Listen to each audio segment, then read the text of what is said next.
우리 묵상 자료집을 발간을 했는 것을 우리 성도들이 다 나누어서 읽고 있는 줄로 압니다. 벌써 대림절 셋째 주간 주일이 되었습니다. 대림절 셋째 주가 지나고 넷째 주일이 이제 끝이 나고 그 다음에 성탄절이 옵니다. 오늘 묵상 자료집을 보니까 거기에 마음의 평화를 기원합니다 라는 제목으로 갈라디아서 2장 말씀이 오늘 묵상 자료입니다. 원래 묵상 자료는 이제 제가 작성한 것입니다. 그래서 이 마음의 평화를 기원한다는 것에 초점은 믿음으로 우리가 서로 사랑하고 우리가 믿음으로 모든 이 사회적인 어두운 사람 사이를 가로막는 모든 장벽을 허물어뜨리고 관계를 회복함으로 마음의 평화를 되찾자, 이제 그런 취지로 작성했습니다. 오늘 본문 말씀을 봉독한 모든 요지가 회복에 관한 겁니다. 회복, 되찾자, 다시 원래의 상태로 돌아가자, 부서진 것을 다시 부서지지 않은 상태로 회복하자. 오늘 시편 126편은 유명한 시입니다. 시온의 포로를 돌리실 때, 시온의 포로 뭡니까? 예루살렘이 멸망을 당해서 바빌로니아로 노예가 되어서 끌려갔던 그 사람들을 다 돌려보내는 뭡니까? 고레스의 칙령이죠. 페르시아가 바빌로니아를 멸망시키고 이제 그곳에서 고통당하는 모든 노예들을 원래 자기 고향으로 돌아가도 좋다고 선포한 해방령입니다. 이 해방령이 선포될 때 시온의 포로를 돌려보내실 그때에 우리는 꿈꾸는 것 같았도다. 마치 꿈꾸는 것처럼 그렇게 이게 꿈이냐 생시냐. 그래서 우리 입에는 웃음이 가득하고 우리 혀에는 찬양이 가득했다. 모든 고통에서부터 벗어나는 것을 노래하는 것입니다. 그래서 여호와 하나님께서 행하신 일로 구원의 사역으로 오늘 시인은 고백하면서 여호와께서 우리를 위해서 이 큰 일을 행하였으니 우리는 참 기쁘도다. 주님 앞에 찬송을 하는 것입니다. 그러나 이 기쁨의 열매가 그저 얻어진 것이 아니고 눈물로 씨를 뿌린 대가라는 사실을 노래하고 있습니다. 눈물을 흘리며 씨를 뿌리는 자는 기쁨으로 거두리로다. 울며 씨를 뿌리러 나가는 자는 반드시 기쁨으로 그 곡식단을 가지고 돌아오리로다. 촛불 전국이라 그래서 이제 7번째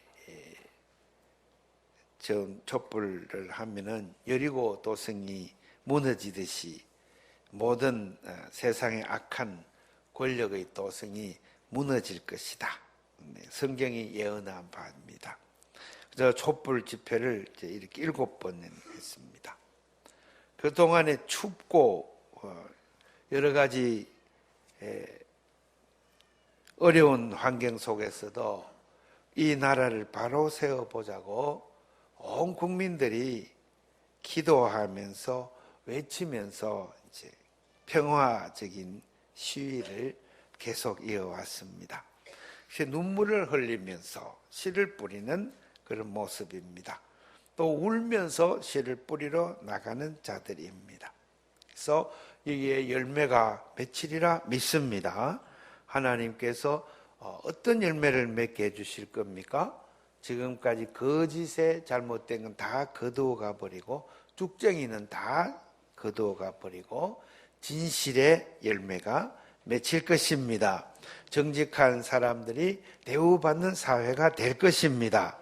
하나님께서 불쌍히 여기는 사람들, 가난한 사람들, 고아와 과부와 외국인 노동자와 모든 이 사회에 억눌린 자들이 다시 이 사회에 억누르는 모든 사슬을 벗어버리고 새롭게 자기들의 삶을 기쁘게 영위하는 그 사회가 이루어지리라 믿습니다. 그러나 우리의 이 세상은 그렇지 않습니다. 이렇게 열매가 맺혀서 참으로 정직한 자가 이 사회를 지도하고 올바른 마음을 가진 사람들이 이 사회 곳곳에서 지도적 역할을 감당하면 좋겠는데 우리 현실은 그렇지가 않습니다. 그동안에 인류 문명사 5,000년 역사 동안에 계속 이어져 온 것은 이러한 권력의 폭력성입니다. 권력의 폭력성은 물질에 대한 욕심에 있습니다. 탐욕을 채우는 데 있습니다. 물질에 대한 욕심을 근원적으로 버려야만이 이 악한 역사를 종집을 지을 수가 있습니다. 그런데 우리는 우리 사람의 육적인 한계 속에서 물질에 대한 욕심을 끊지를 못하고 있습니다. 우리가 탄핵을 했지만서도 사실은 그러한 탄핵하는 요소가 우리의 삶 속에 구석구석에 많이 있습니다. 우리의 불안한 존재, 우리의 불행한 존재, 이런 모든 것은 우리의 육적인 한계 때문에 생겨나는 것입니다.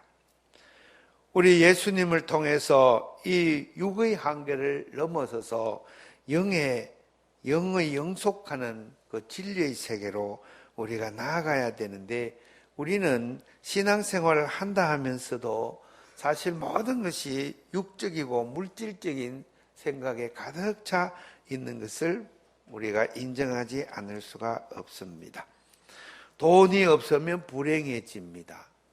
그것은 참으로 가난한 영혼이라 하겠습니다. 풍성한 가운데에 우리는 주님의 은혜로 말미암아 어떠한 육적이고 물질적인 조건에 우리가 사로잡히지 말아야 되는데 우리는 육적인 조건, 물질적인 조건이 나빠지면 불행해지고 슬퍼지고 괴로워지고 그렇습니다. 기뻐지고 행복할 수가 없습니다.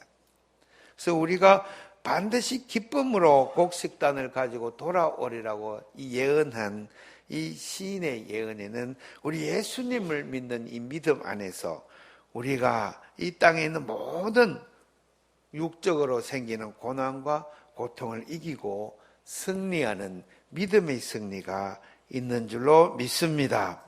정치적으로, 경제적으로, 문화적으로, 또 사회적으로, 종교적으로 모든 측면에서 이것은 적용됩니다. 두 가지가 있습니다. 육적인 삶이냐, 육적인 물질적인 정치냐, 물질적인 경제냐, 그리고 물질적인 문화냐 하는 겁니다. 종교도 마찬가지입니다.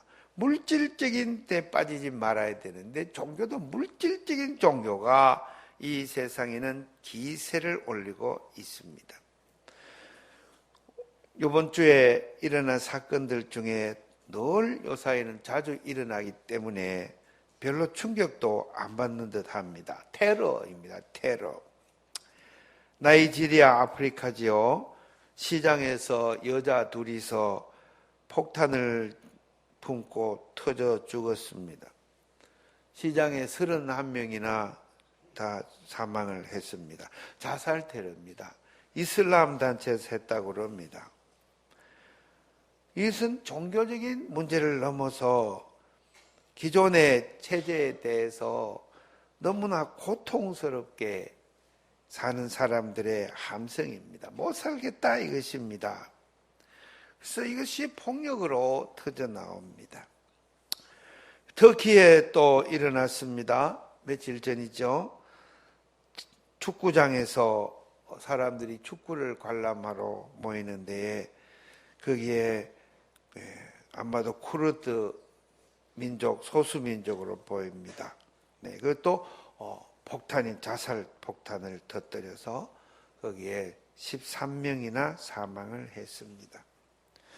우리는 평화로운 시위로 촛불 행진을 하는데 지금 세계는 폭력과 폭탄과 그리고 자살과 또 때려 죽이는 일로 폭력이 난무합니다. 이러한 상황에서 우리 인류의 미래는 참으로 암담하고 어둡다 하겠습니다.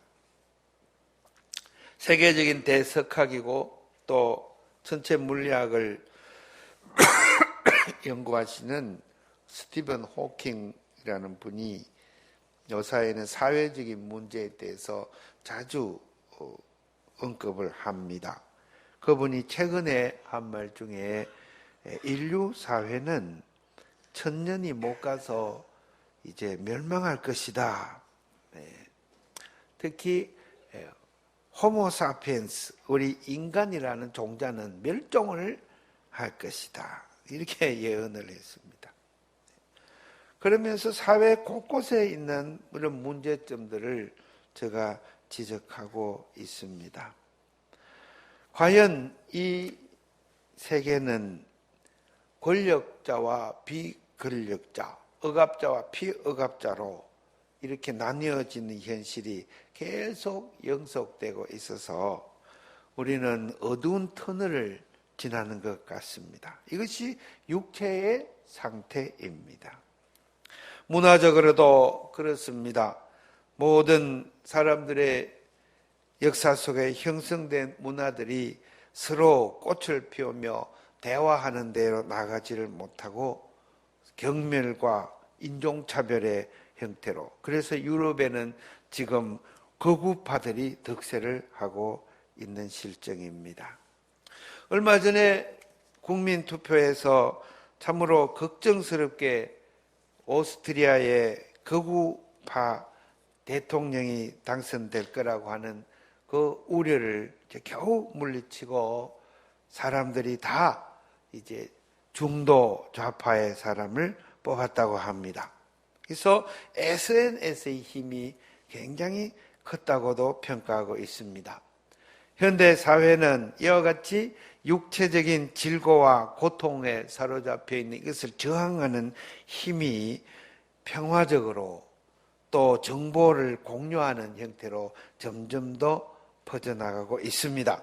이번 촛불 집회도 우리의 SNS, 즉 네트워크를 통한 정보의 공유가 없이는 불가능한 것이었을 겁니다.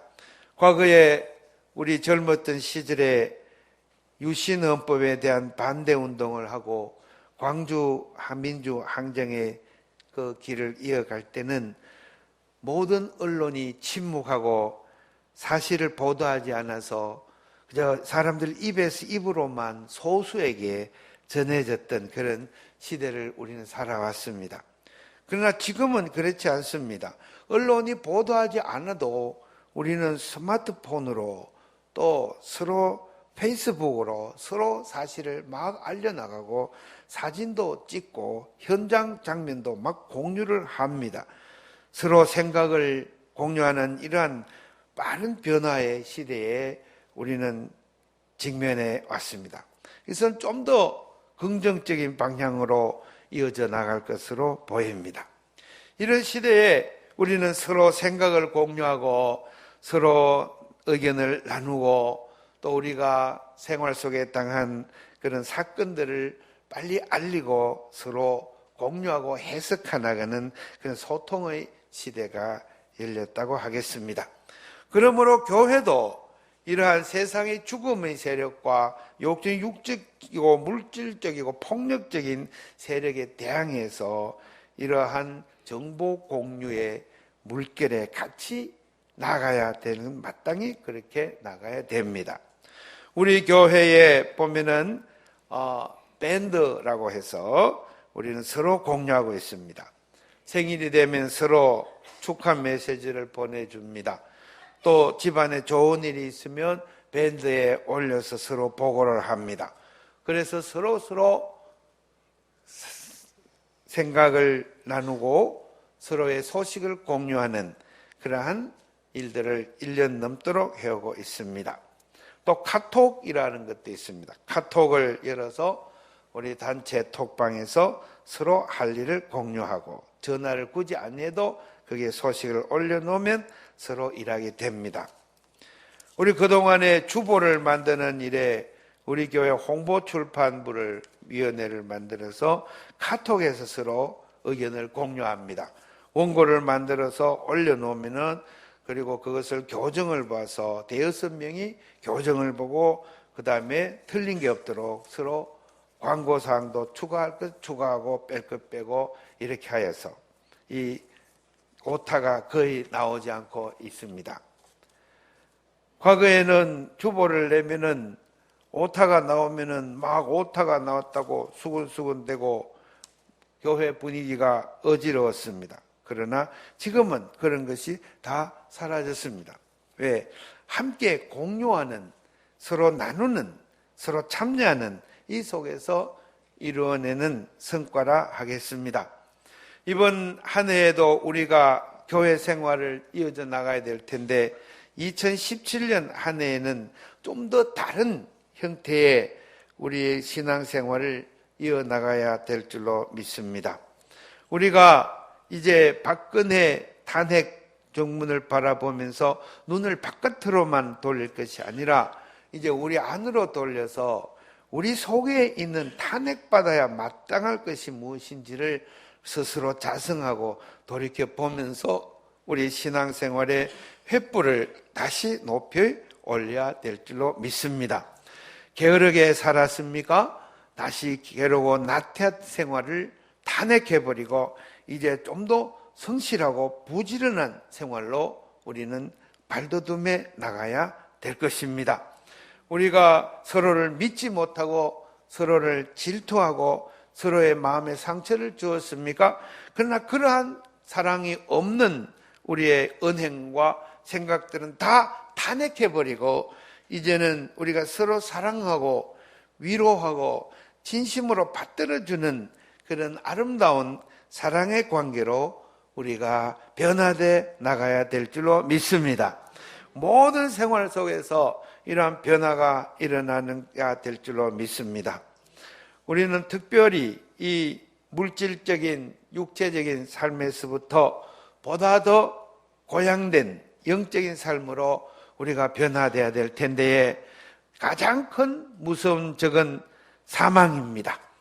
우리 바울 사도도 말했듯이 사망아 내 쏘는 독침이 어디 있느냐 하면서 마지막에 우리가 극복해야 될 것은 죽음이라는 것을 이야기하고 있습니다. 그러므로 우리 속에서 영생의 소망을 갖지 못하고 이 죽으면 그만이라고 생각한다든가 허무하게 생각한다든가 죽음에 대해서 겁을 내서 벌벌 떨다든가 이러한 비신앙적인 생각은 다 탄핵해 버려야 됩니다. 우리는 성경이 가르쳐준 대로 생명이 무엇이며 죽음이 무엇이냐 하는 것을 분명하게 깨닫고 우리는 믿음으로 고백하고 우리 삶 속에 죽음에 대한 공포와 죽음의 고통은 다 탄핵해 버리고 이제 죽음을 넘어서는 영생에 대한 소망과 확신으로 우리는 거듭나야 될 줄로 믿습니다. 질병에 대한 생각도 마찬가지입니다. 너희가 하나님의 말씀과 법도를 잘 지키면은 내가 너희에게 애굽에 내렸던 질병과 재앙은 조금도 내리지 않겠다고 약속해 준 하나님의 약속을 굳게 믿고 우리는 육체의 질병에 대한 생각에도 성경적인 생각으로 우리는 발돋움해 나가야 될 줄로 믿습니다.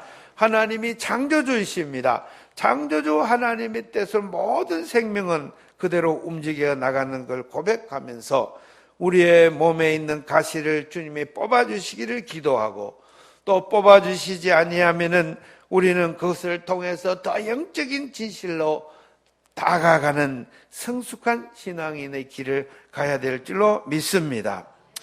우리 교회에 어려운 질병들이 있는 형제들이 있습니다. 참으로 투병하면서 마음에 여러 가지 고난과 고통이 있을 것입니다. 그러나 우리는 더 질병 속에 있을 고통을 당할 때조차도 하나님의 말씀 안으로 더 나가기를 원합니다. 말씀은 영원한 것입니다. 우리 육체는 잠깐이지만은 말씀은 영원하며 우리는 덧없는 인생을 살지만은 하나님은 영존하시고 살아계셔서 그의 뜻은 영속되는 줄로 믿으시기 바랍니다. 제가 최근에 아내가 폐암에 걸려서 병원에 진료받는 동안에 아내를 위해서 이 책을 샀습니다. 타나토토스. 그리스 말로 사나토스 그럼 죽음이고 나우테스 그러면은 항해자 그런 뜻입니다. 죽음을 항해하는 사람들을 타나토노트라는 이름으로 1994년에 베르베르라고 하는 분이 이 책을 썼습니다. 이분은 제 소설을 7살부터 글을 쓰기 시작해서 평생 많은 역작을 쓰고 인기 작가입니다. 개미라는 또 소설을 장편 소설을 쓰신 분이죠. 타나토노트를 다 읽으면서 2권에 가서 이게 1권입니다. 2권에 가면은 유체 이탈하는 듯한 그런 장면이 나옵니다. 육체에서 영혼이 떠납니다. 영혼이. 그래서 실험으로 통해서 계속 이제 해서 많은 실패를 겪으면서 이제 영계에 올라가는 탐사를 하는 것이죠. 이 실험에 참여한 사람들을 타나토노트라고 부릅니다. 마침내 주인공이 외과 의사, 마취과 의사입니다. 마취과 의사가 마이클이라고 하는데 이분이 이제 자기의 육체에 이 실험을 적용해서 자기 영혼을 육체로부터 내보냅니다. 그리고 영혼을 영계로 올려서 영계의 제1단계, 2단계, 7단계의 영계까지 올라가면서 거기에서 자기보다 앞서간 아내 리즈를 쫓아서 가는 장면이 나옵니다. 그래서 단테의 신곡과 같은 그런 모티프를 전개하고 있습니다. 이 저자가 말하고자 하는 것은 죽음, 육체의 죽음 그게 다가 아니다 하는 것을 계속 이야기하려는 것입니다. 그래서 제가 아내가 먼저 죽어간 그 영혼을 쫓아서 아내의 영혼을 데리고 올려서 아내의 시체 속에 그 영혼을 다시 집어넣어서 아내를 살려내는 게 목적입니다. 그래서 부지런히 추격에 올라가서 만난의 그 어려움을 딛고 마침내 7단계에 이르게 아내를 영혼을 만납니다. 심판의 단계입니다. 하나님 앞에 모든 영혼이 심판하러 서는 그때에 이 주인공은 아내에게 말합니다. 그 단계를 넘어가면 다시는 이 육체 안으로 들어올 수가 없습니다. 그래서 저는 아내를 붙들고 사정합니다. 돌아가자고, 집으로 가자고. 왜? 그런데 아내는 이렇게 말합니다. 여보, 내가 육체를 벗어나서 영체로 이렇게 올라와 보니 너무 자유롭고 너무 행복하고 가볍고 그래서 그 육체에 들어가면 병도 생기고 병원도 가야 되고 감기도 걸리고 속상한 일들 많고 육체 때문에 여러 가지 성가시고 어려운 일이 많은데 내가 뭐 또 하필 육체로 돌아가자고 하냐고. 네. 이 영혼엔 너무나 자유가 있고 너무나 가벼움이 있고 행복하고 기쁘다고 난 육체로 다시 돌아가고 싶지 않다고 이렇게 거절합니다. 그런데 이 남편은 사정사정을 합니다. 나는 육체 안에 있잖아. 그대가 육체 벗어나서 가버리면 나는 어떻게 살아라고. 그러니 나를 위해서라도 저 성가신 육체 안으로 다시 돌아가자고 사정사정을 합니다. 그때서야 그 천사의 도움을 받아서 리즈 아내는 말합니다. 나는 당신이 너무 불쌍해 보여요. 그래서 내가 자유를 누리는 것도 좋지만은 저 잠시니까 다시 내 육체로 돌아가겠어요. 그리고 당신을 위해서 거기서 육체 안에서 고통도 감수하겠어요 하면서 돌아오는 그런 장면이 있습니다. 이것을 무엇을 이야기합니까? 우리가 살아가는 이 정치, 경제, 문화, 사회 모든 역사에 있어서 우리는 고난 속에서 우리는 살고 있다는 것을 인정하는 작가의 뜻입니다. 우리는 이 육체의 고난 안에 머물러 살면서 우리가 바라는 것은 하나님이 계시는 보호자에 계시는 예수님과 함께 사는 영생의 삶을 우리는 바라고 있다는 것을 이 기독교 신자가 아니지만서도 제가 하나의 상상에서 거쳐서 나온 문학가를 통해서 성경의 진리가 증거되는 것을 볼 수가 있습니다. 이사야서 62장 오늘 말씀을 보면은 거기에 상급이 있고 보응이 그 앞에 있다 했습니다. 그래서 육체의 고난 안에서 이 모든 고난을 질병과 사람 사이에 깨어진 관계와 또 역사에서 당하는 모든 고난과 고통을 감수하고 견디고 사랑으로 그것을 이겨내고 짊어지고 가서 마침내 주님께서 우리에게 한정해진 수명에까지 다다려서 우리의 육체에서 우리의 영혼이 떠나서 하나님의 나라로 올라가는 날까지, 그리고 심판대 앞에 서서 영생 불멸의 하나님의 나라로 천국에 영접되는 날까지 우리가 가는 순례자의 길을 멈추지 않고 나가야 될 줄로 믿습니다. 그날까지 우리는 진리를 향한 촛불을 들고 횃불을 들고 끊임없이 달려나가고, 너희는 세상의 빛이라 했으니 우리는 어둠을 밝히는 성도들로 이 역사 속을 고난 속에서 승리하며 살아가야 될 줄로 믿습니다. 히브리서를 11장은 믿음장이라고 합니다. 이 믿음의 사람들은 다 저가 이 땅에 고난을 당한 이야기를 하고 있습니다. 여기에 보면은 더 좋은 부활을 얻고자 하여 심한 고문을 받되 구차히 풀려나기를 원치 않았다 했습니다.